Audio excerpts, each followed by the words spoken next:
Hey, everybody. Well, this is a very interesting situation. I haven't gone over it. I've seen bits and pieces from it before. This is the first time I'm actually talking about it. A dingo pack leader killed after attacking a jogger on a popular Australian tourist island. Dingo ate my baby. That was a terrible. I'm sorry, Australia. I like you guys. I didn't mean to insult you. Not saying that the British accent is insulting, but I know it's not the same thing. Anyway, see what they have to say about this. There's no other. I guess there's no volume on this. A pack of dingoes has injured a woman jogging an Australian tourist island in the latest clash between humans and native dogs. And they're not really native, are they? 24-year-old woman was attacked by 3 or 4 dingoes. Okay, let's just read it. Before we go any farther, like and subscribe. Like definitely helps in the algorithm, and I appreciate you guys watching. Let's get into it. Canberra, Australia. Wildlife authorities have killed the leader of a pack of dingoes that mauled a jogger on a popular Australian tourist island in a ferocious attack that a rescuer said could have been fatal. Oh, she was okay. Sarah Pete, 23, was attacked by 3 or 4 Australian native dogs on Monday as she jogged around a beach at Queensland State K'gari, the world's largest sand island, formerly known as Fraser Island. Oh, you know, now that I think about it, they do say native dog. So I wonder if they don't, like, we know that they were introduced by people, but that was thousands of years ago. At this point, do they even, do they just say that dingo's native? That's it. It's a new species. It's its own thing. I don't know enough about the Australian, I don't know enough about it to really say. So, I mean, that would make sense to me. The Brisbane resident was flown by helicopter to a mainland hospital in stable condition. The health department refused to provide an update on her condition Thursday, citing patient confidentiality. Wildlife rangers captured and humanely euthanized the leader of the pack on Wednesday, the Queensland Parks and Wildlife Service said. The euthanizing a high-risk dingo is always a last resort, and a tough decision by the Queensland Parks and Wildlife Services was supported by the island's traditional owners, the Bachula people, a service statement said. The dingo was the second on the island in recent weeks to be killed for biting and threatening behavior. Authorities blame dingoes' increasing fearlessness on tourists who ignore rules by feeding them or encouraging them to approach in order to post social media images. Of course.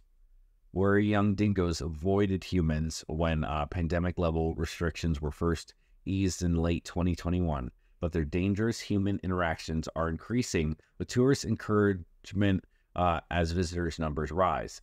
Pete did not deliberately encourage dingoes to approach her, but visitors to the World Heritage listed Great Sandy National Park was warned against running or jogging outside fenced areas because of the risk of that dingoes will chase them. The dingoes forced Pete into the surf, deploying the same hunting strategies that raiders say they use against large prey such as kangaroos and wallabies. Tourists Shane and Sarah Moffat were driving along the beach in their SUVs when they saw Pete being attacked.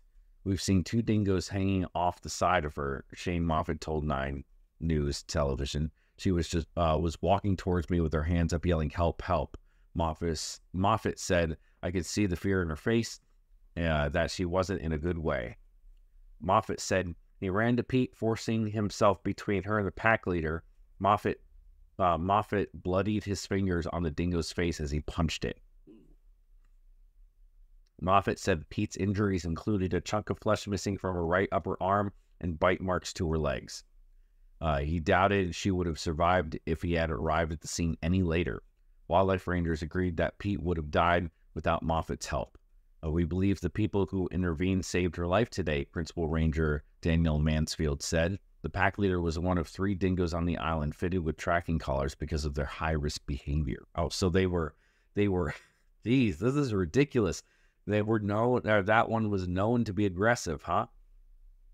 When he was collared in April, he was around 2 years old and weighed 17 kilograms, 37 pounds, which was heavy for a dingo and indicated that he had been fed by humans, authorities said. I read that at first as that he had fed on humans. The dingo killed by authorities in June after a separate attack of a 7-year-old boy. A 47-year-old French woman was the first to be destroyed on the island. What? The dingo killed by authorities in June after separate attacks on a 7-year-old boy. A 42-year-old French woman was the first to be destroyed on the island since 2019. They got that punctuation. It made it seem like they destroyed the 47-year-old French woman.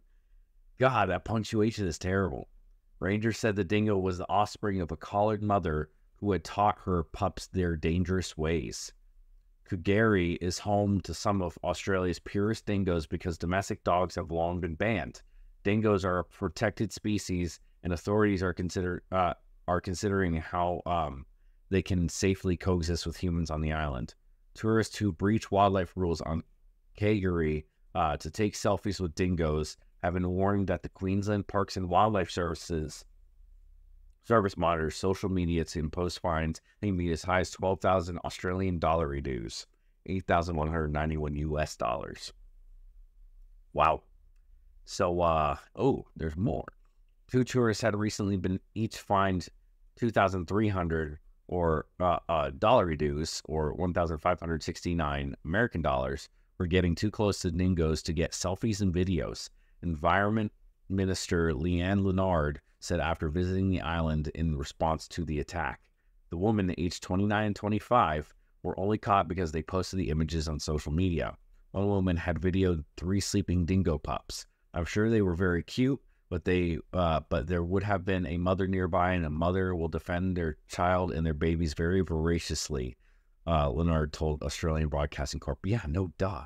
People are so dumb. It's the same thing with the bison in Yellowstone. Woman's lucky that she had a bunch of people around. Seriously, that would be a seriously scary thing to have to deal with, a dingo attack. No, thank you. No, thank you. But, I mean, I guess they do consider them their own species if they're protected. That's pretty cool. I think eventually a lot of animals are going to be like that we consider invasive species today, to be quite honest. But anyway, thank you guys for watching. Like, comment, subscribe, all that good stuff. Let me know what you think down below, and I'll see you on the next one. Keep it wild.